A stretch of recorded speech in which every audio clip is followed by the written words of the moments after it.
Shalom, Bapak Ibu Saudara jemaat yang Tuhan Yesus kasihi. Tentu kita bersyukur pagi hari ini kita bisa sambut dengan nafas kehidupan yang Tuhan anugerahkan, plus kesehatan, kekuatannya dianugerahkan bagi kita. Saudara-saudara, sebelum kita melakukan tugas aktivitas di hari ini, adalah bijak bila kita meluangkan waktu untuk mendengar renungan firman Tuhan. Namun sebelum itu, baiklah kita berdoa. Allah Bapa di sorga, kami mengucap syukur atas nafas kehidupan, kesehatan, kekuatan yang Engkau anugerahkan bagi kami, sehingga saat ini kami sungguh siap untuk melakukan tugas-tugas aktivitas kami. Ya Bapa, sertai dan berkatilah kami melalui perenungan akan firman pagi hari ini. Biarlah sungguh menjadi berkat bagi kami. Terima kasih Bapa, berfirmanlah kami siap mendengarnya. Amin. Yohanes 1 ayat 29 sampai dengan 31, demikian firman Tuhan bagi kita.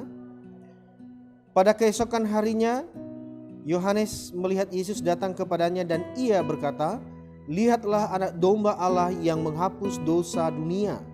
Dialah yang kumaksud ketika kukatakan, kemudian daripadaku akan datang seorang yang telah mendahului aku, sebab dia telah ada sebelum aku. Dan aku sendiri pun mula-mula tidak mengenal dia. Tetapi untuk itulah aku datang dan membaptis dengan air, supaya ia dinyatakan kepada Israel." Saudara-saudara, melalui bacaan firman ini, kita merenungkannya dengan tema "Lihatlah anak domba Allah yang menghapus dosa dunia." Pada zaman Yesus dan sebelum itu pada zaman Yohanes, ada banyak perdebatan yang terjadi di kalangan orang Yahudi, tidak terkecuali para ahli Taurat, orang Farisi, orang Saduki, dan banyak kalangan golongan. Pada saat itu banyak yang berandai-andai, berspekulasi, berbicara tentang Yohanes dan juga tentang Mesias. Yang paling santer pada waktu itu adalah ketika orang Yahudi begitu rindu datangnya seorang Mesias, seorang raja yang diurapi, yang membebaskan, yang menyelamatkan mereka dari segala keburukan, dari segala tekanan, dari segala dakwaan intimidasi dalam jajahan Romawi pada waktu itu. Khususnya banyak di kalangan Yahudi yang mengira bahwa ketika Yohanes tampil, dia berseru-seru, dia serukan pertobatan, banyak menduga bahwa dia itulah Mesias yang dinanti-nanti. Tetapi Yohanes tidak mau kemudian mengambil kesempatan itu untuk dijadikan sebagai kesempatan untuk dia, katakanlah, untuk viral, untuk tenar. Mungkin secara manusia, secara duniawi bisa saja tergiur. Dia bisa saja mengatakan, iya, inilah, sayalah yang akan dinanti-nanti itu. Lalu kemudian dia melakukan kebijakan-kebijakan misalnya. Dia tidak mengambil kesempatan itu. Dia tidak mau mencari nama. Dia tahu siapa dia. Sehingga pada bacaan kita ini, dia dengan tegas mengatakan, "Lihatlah anak domba Allah yang menghapus dosa dunia." Bahwa setelah pembicaraan itu, dia mengatakan bahwa dia hanyalah utusan, dia hanyalah yang melakukan apa yang menjadi perintah kepadanya untuk melakukan pelayanan yang hanya melakukan baptis air. Tetapi selebihnya akan datang kepadanya yang akan membaptis dengan roh. Kalau kita membaca di ayat-ayat selanjutnya, misalnya di ayat 32 sampai dengan ayat 34. Ayat 32, dan Yohanes memberi kesaksian, katanya, aku telah melihat Roh turun dari langit seperti merpati dan ia tinggal di atasnya.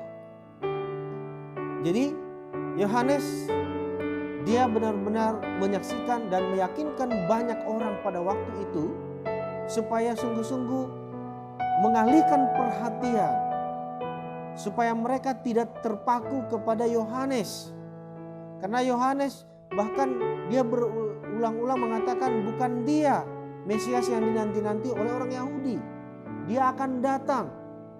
Yohanes pun pada pembacaan Injil lain dikatakan bahwa saking hormatnya, saking dia tahu siapa dia dan siapa Yesus yang datang itu, yang adalah anak Allah, dia mengatakan bahwa untuk membungkuk, untuk sekedar membuka tali kasutnya pun dia tidak layak.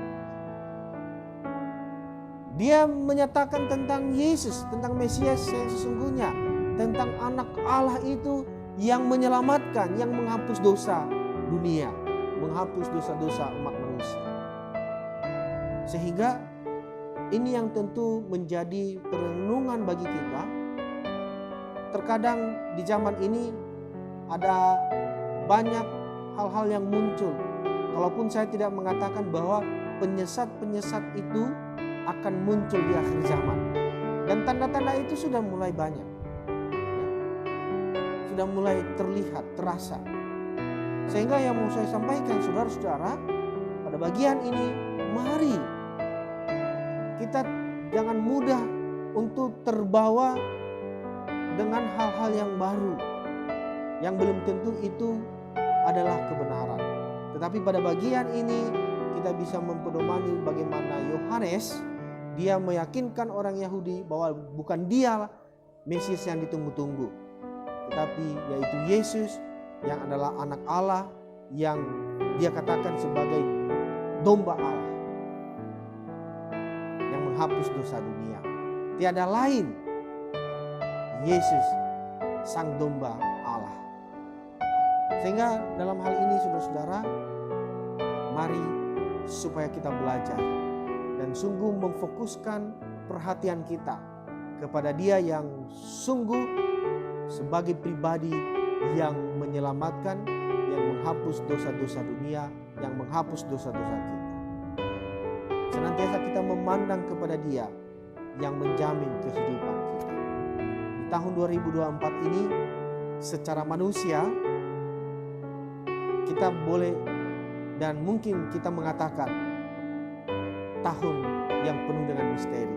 Tetapi bagi kita sebagai anak-anak Tuhan, bagi kita yang telah dicurahkan rohnya, kita dituntun, kita diyakinkan dengan hati, dengan pikiran, terlebih dengan iman, bahwa ketika kita melihat, memandang, memfokuskan perhatian kita kepada Dia Sang Juru Selamat, kepada Dia yang menghapus dosa-dosa kita yaitu Yesus Kristus, maka tahun ini bukanlah tahun yang misteri.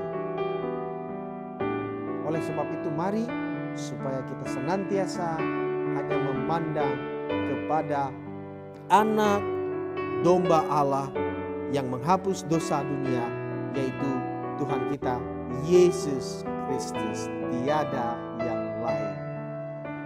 Selamat menikmati hari-hari yang penuh dengan sukacita dan tentunya juga penuh damai sejahtera, dengan senantiasa hanya melihat, memandang kepada Yesus, anak domba Allah yang menjadi juru selamat hidup kita. Demikian, bila kiranya renungan ini sungguh menjadi kekuatan dan berkat bagi kita, mari kita berdoa. Terima kasih ya Tuhan atas firman-Mu. Biarlah sungguh kami hanya dapat memandang kepadamu yang Engkau adalah Tuhan dan Juru Selamat hidup kami.